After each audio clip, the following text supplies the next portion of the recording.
All right, hello everybody. This is Q&A session, POC Q&A session number 11, December 1st. Another month, another first Sunday in the month, and again, POC is answering your questions. Today we have a slightly mixed lineup that you have a couple of people that you haven't seen for a while and someone new, which is good. It's just my old face and everybody else is that's kind of fresh on. So we can go just left to right, and you guys can introduce yourself. Sure. Hi, I'm Aidan. I'm a point of contact for England and the UK. Hello, everybody. I'm Federico, point of contact from Italy. Hi, everybody. This is Sue. I'm the POC for Spain. And my name is Sasha. I'm POC for Slovenia. And we're going to kick off with some updates if we have any. Do we have any news from you guys? Yes, I've got a nice one. In January, we are going to have the visit from the point of contact from Venezuela, Emilio, who will be coming on a business trip. And of course, we're going to take the advantage to meet him, as many of us can make it up to Madrid towards the end of January. So that's very nice news because it means we're getting to know each other personally and on an international level. Good news. And here locally, we've been hard at work translating The Best That Money Can't Buy from Jacques Fresco. We've finished the translation. We've finished the rounds of proofreading.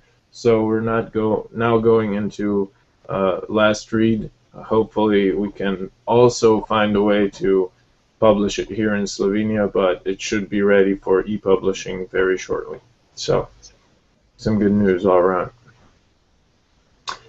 Okay, let's get you guys questions. This month we've gotten quite a few of questions. We're gonna go through, time permitting, about 14, 15 of them. And I guess we can just start off. Okay, number one. How would you go about to remove a society from their current paradigm and remove the value of their life's work, in brackets money, to a resource-based economy? And how then will you motivate people to do the dirty work that's necessary? This is from DSPS from San Diego. So to answer the first part of the questions about how to remove a society from the current paradigm, I'd say that I would advise to read the aims and proposals of the Venus Project. There is an outlined plan as to how we would like to go about doing that.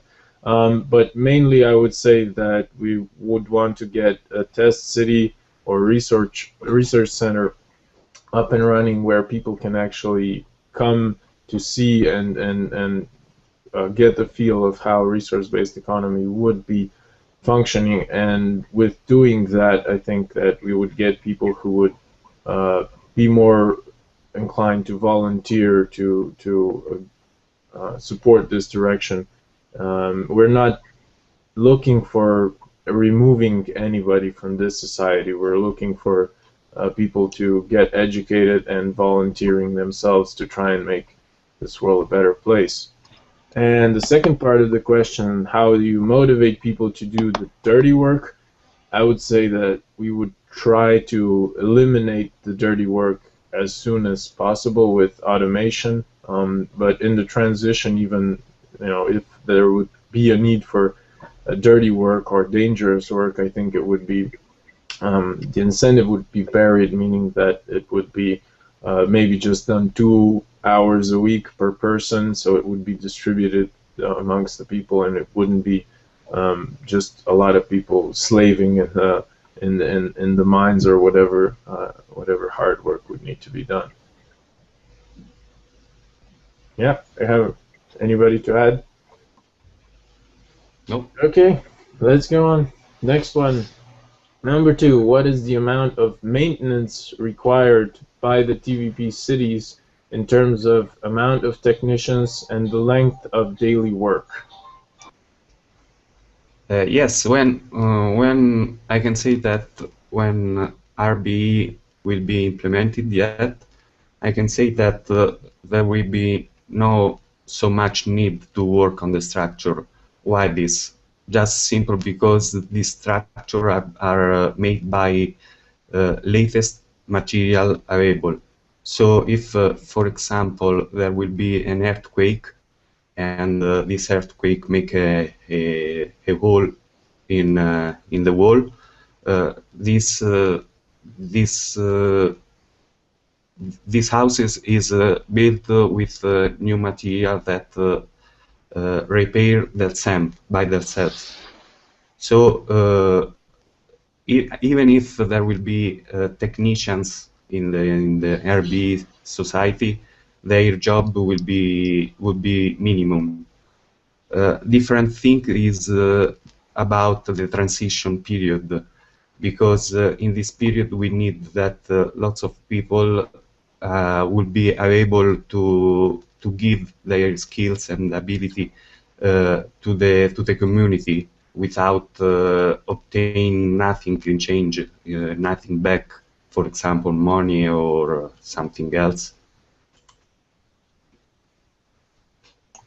Yeah, I think a good thing is, if you look at today, with the profit motive, you get planned obsolescence, which, say for cars, you have a whole industries of maintaining your car, which is all through the profit motive. Whereas within a resource-based economy, the things will be built to last and they won't be designed to break down. So just by designing in that way, in a way to use the best resources available, you're going to eliminate the majority of the maintenance that's needed. Yeah. Good points. Okay, next one is number 3. It says, is there a plan to prevent infiltration during the experimental cities? And then the second part of the question, how about during a resource-based economy? And is this simply not an issue and just projection of paranoia? If so, explanation would be appreciated. This is from Vito Roman from Royal Oaks, California.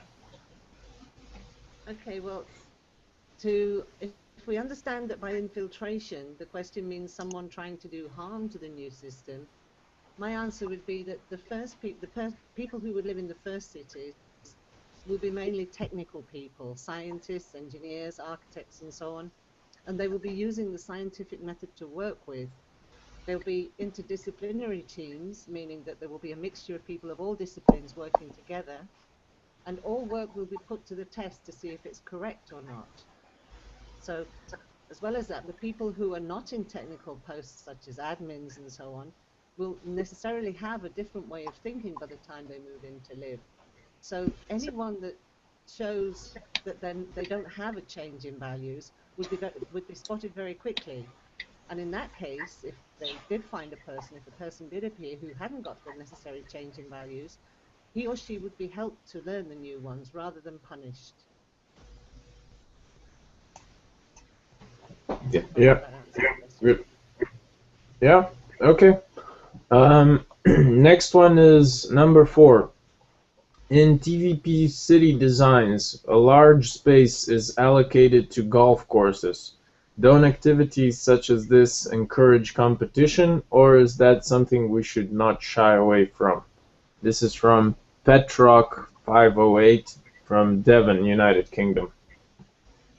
Yeah, it's a good question. So, with regards to, say, golf courses, it would be possible to think of a way to play golf in a cooperative manner and not compete with each other. You could play in a team of 4 to get to a score to try and beat your own personal high scores to show that you're improving. So the kind of competitiveness that we see within games today is a projection of the society that we live in into the kind of recreation that we do. So as you kind of progress into a more cooperative society, as we progress into a resource-based economy, the kind of activities that we do with our spare time and our sports and things like this are likely going to undergo a dramatic change as the changing of values of the society also evolves, so alongside it. So as we become more cooperative, we can come up with new cooperative ideas. And sports. The thing is that when you're designing these cities, is that we are, well, the drawings for these cities is that we are now, and we have our references around us of what sports there are. It's kind of hard to think of a sport that could be invented in 50 years with under a completely different value system. Yeah, good points. Okay. Oh, we have anything else on that? No. Okay, next one. Short and sweet. How can I present TVP out of my social circle? In brackets, tips and requirements. This is from Lalo in Chile. Yes, the only advice I feel to give you is do not force people. What we can do is trying to send out the Venus project concept in our best way, studying the website, the books, and so on.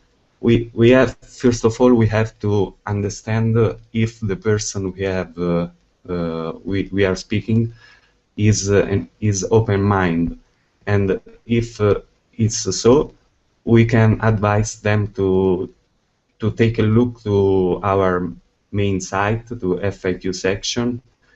And another advice is that I feel to give you is that Jacques always says to do not attack people, because if you attack people, you lost them. So the educational process about the RBE concept is a personal concept. It's a personal process. For someone, could be longer. For someone else, could be shorter. But it's a personal process. So people must be ready to understand. And basically, this is my best advice for you to explain to the other people this concept.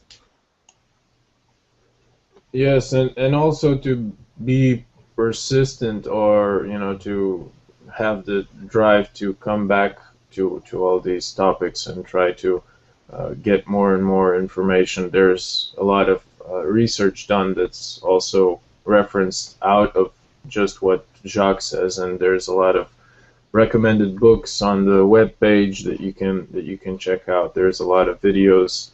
And just as the last part, you can also email us if you have any additional questions regarding activism, or regarding what to do on our email, admin@tvpactivism.com, and everything else that we're going to reference in this video is also going to be added into the description box below this YouTube link. So, okay.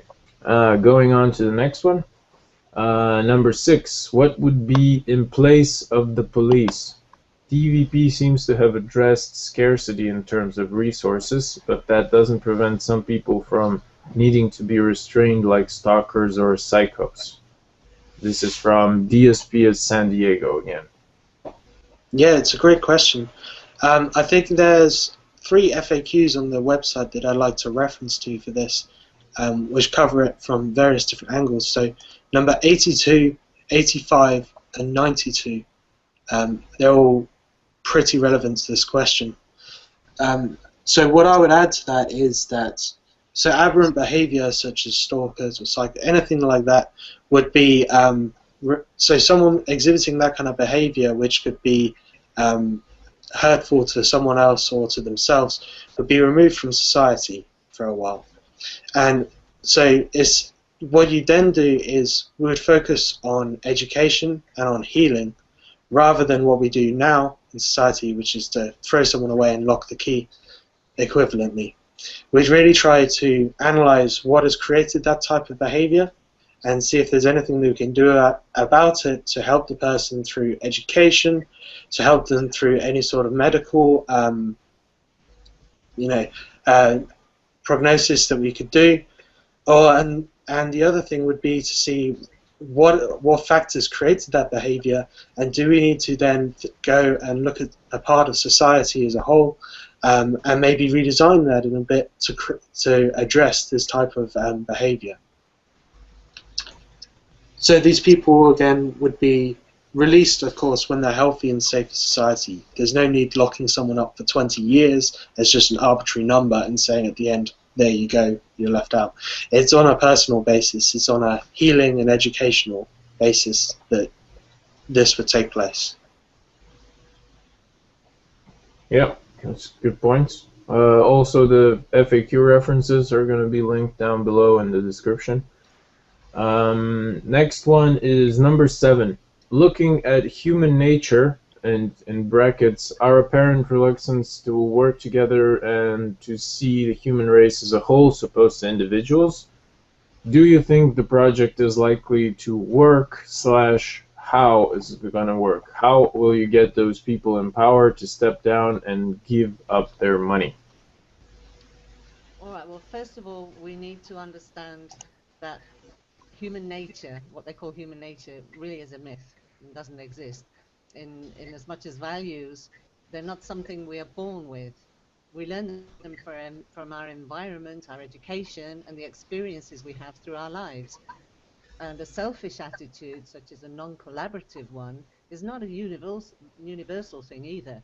There's millions of charity workers, volunteer charity workers around the world, people who do things like feeding the homeless, to doctors who give up their holidays to work for free in an African village and treat people there.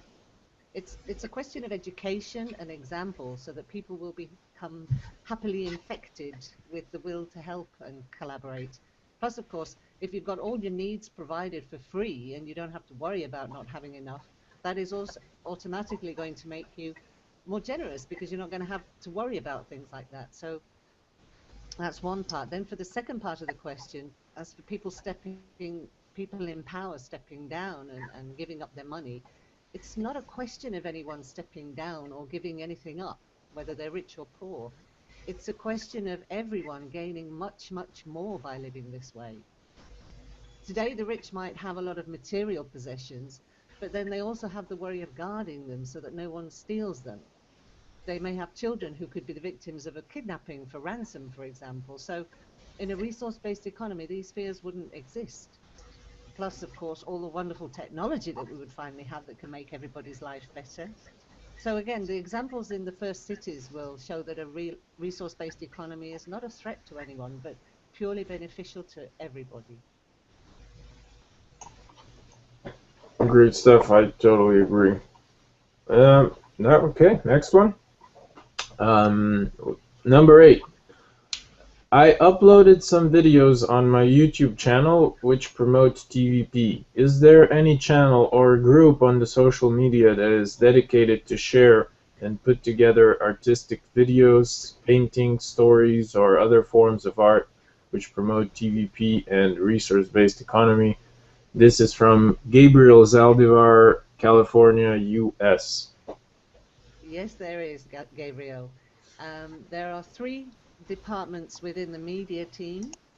One is for videos, and it's coordinated by Jonathan. The email is film.tvpmedia@thevenusproject.com. The image department is coordinated by Zavan, graphics.tvpmedia@thevenusproject.com. And the music department is coordinated by Andres, and it's audio.tvpmedia@thevenusproject.com. These links will obviously be underneath the video when we've finished. And seeing as you're writing to us from California, I'd like to give you the email for the POC, the point of contact for California, Michael. And his email is la.us@tvpactivism.com. So we look forward to seeing you do some wonderful work for the media team there, Gabriel. Great stuff, yeah. Okay, next one is number 9. It says, will the test cities have / provide the following? Alcohol, tobacco, sweets, caffeine, painkillers, chocolate, meat, eggs, dairy, recreational drugs, leather, jewelry, etc. I'm interested in seeing detailed test city designs to see what life would be like. Okay, so this is a tough question. We don't really have time to go into just every one of the specific items that you stated. This is from Ken in Dublin, by the way. But overall, I would say that the items or the nutritional foods and whatnot that are beneficial to the human body will definitely be available. As far as some of the other things that are stated, like painkillers and drugs and things of that sort, will be used after sufficient testing in for medicinal purposes or in any sort of scientific research and whatnot.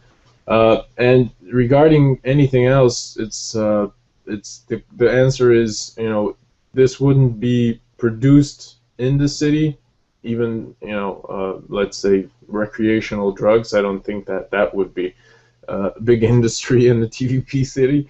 But bottom line, in the transition, it's not something that would be strictly prohibited or there would be laws against it or whatnot. If you would have that in your backyard growing or whatever, it's not something that would be considered a crime if that is the question, actually. And the last part of the question, seeing detailed test city designs, I would say that the closest thing you can get to a good visualization is a YouTube video that was made a while ago. It's called Inside the New Cities, and the link is going to be provided in the description area. It features Jacques Jacques and Andrew Buxton talking about how the new cities would look like, some of the designs, and also some 3D animations as you go through it, so you get a better feel of how that would look in reality. Okay, next one is number 10. If Earth's defense is left to scientists and civilians, when we meet an alien race and we meet one that isn't friendly, if we did keep a form of military in place to defend our planet, wouldn't we need some sort of leadership in place to manage them? This is from Ian in Milton Keynes, England. Well, there's a joke that says that if aliens ever did come here, they'd probably run away when they see how we manage the planet. But apart from that, the military, as Jack has said many times, in the transition period, we may need some kind of military, but they wouldn't be in the sense of warriors, rather in the sense of problem solvers. Now, taking into account that as far as our technical capabilities allow us today, we haven't found any planets amongst the ones we know of that actually show signs of life. So any aliens coming here would have to be extremely intelligent and have highly advanced scientific knowledge. So to assume that they would be unfriendly isn't necessarily logical, because they would probably have outgrown any aggressive behavior patterns centuries ago. And the idea of military protection as such is something that's fed to us by movies like Close Encounters. To greet people from another galaxy with what to them would be toy guns would only serve to show them how primitive we are. It would be much wiser to show them something scientifically useful and display a welcoming attitude. Whether that something would be some kind of an invention we have or some kind of communication in a mathematical formula, I don't know. And if Earth were ever to encounter a hostile alien force, don't you think it would be stronger if we were already united instead of wasting our time scrambling to unite and defend ourselves? I think it's a topic that can give for a lot of conversation, but it's only ever really hypothetical until we actually know if aliens really do exist or not. Good point. Good point. Yeah, it's always fun to talk about aliens, though. All right, let's go to the next question. Number 11 is what is it needed to prevent TVP's members become anti-monetarists instead of pro-resources? This is from Ignacio and Santiago. Yes, so I'd like to give a fairly short answer to that, which is through education, because it is clearly TVP's goal to be pro-resources. This is the direction that they are advocating. And so for TVP's members, and if you mean by that supporters and advocates, people like us, and people who are watching this video, what is needed to keep you on the pro-resources track is to come in, get involved, get more educated about the direction, and spread the direction with that educated background. So you can keep people on track to say, yes, we are pro-resources. And that's really what is needed. Yeah, I agree. There's, we're trying hard to educate people to not be anti anything, basically, to be pro-change, pro-evolution. Okay, next one is number 12. What does TVP say about PAC's behavior, including humans? This is also from Ignacio and Santiago. Well, PAC behavior is something that maybe in terms of the human race, I would say that it's behavior of the masses, and this is something that we're coming, I guess, that we are confronted by daily when we are trying to speak about new ideas, about new resources, about new designs, about inventions and things like that. So we kind of always go against the majority of people that are supporting the status quo. So it is always, it makes it always difficult, and the same goes for advocating a resource-based economy. So we would like to, that's why we would like to get this whole society to evolve, to restructure, so that these group mentalities would fall in line with natural laws of this planet. And to add to that, is a YouTube link that is going to be posted here in the description. It's from Robert Sapolsky. It's titled "Why Hierarchy Creates a Destructive Force Within the Human Psyche," and it shows very nicely how PAC's behavior or community's behavior can change if you change the environment. Okay, next one is number 13. It says, what and where is the entity relationship model or diagram for the computer system that will run a resource-based economy system? This is from Computer Programmer, Christchurch, New Zealand. Great. So for this, what we've had to do is ask admin at thevenusproject.com. And so what we're going to do is just read out their reply. Alright, so to do this, the model is based on incoming raw data that is analyzed and categorized in specific segments. Each segment is linked to a specific process or series of processes. These processes are defined by the final desired outcome. Each process is broken down into individual autonomous tasks that are carried out independently, but are chain triggered by a series of commands. The general idea for such system is to be componential and modular in its structure to ensure redundancy and functionality. The system will have two main parts, e.g. A. Inputs of raw data, analysis and reformatting the data so it is suitable for further operations, and B.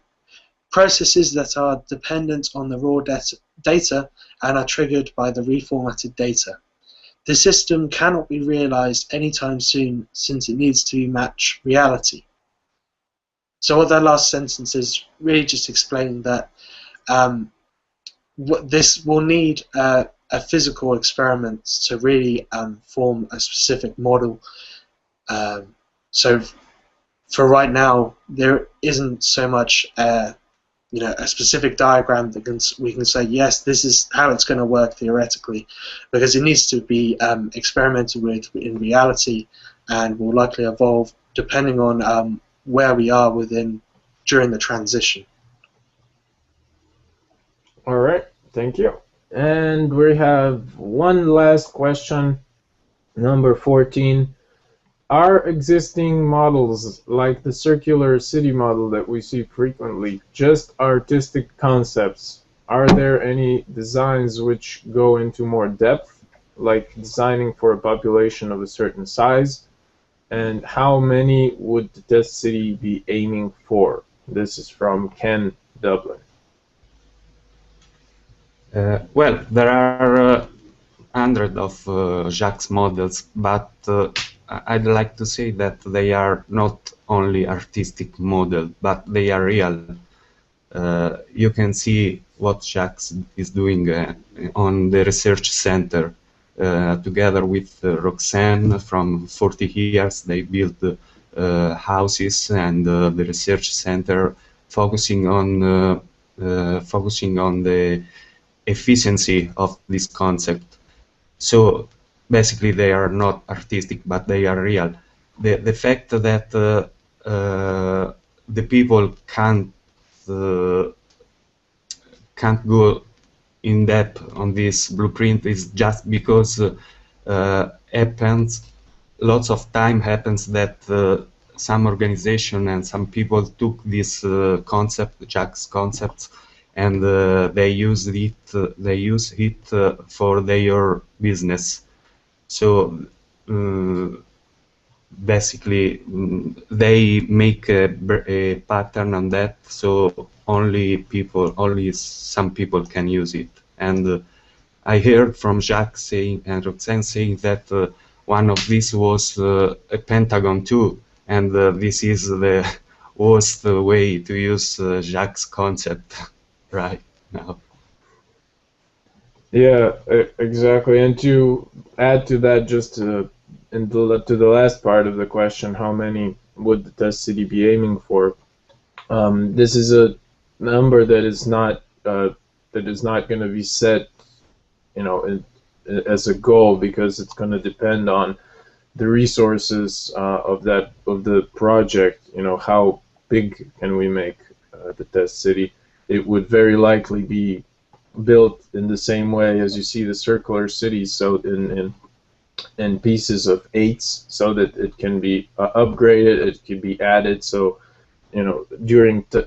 as time goes on, it would very likely be added in population as well as in structures and whatnot. So this is not a fixed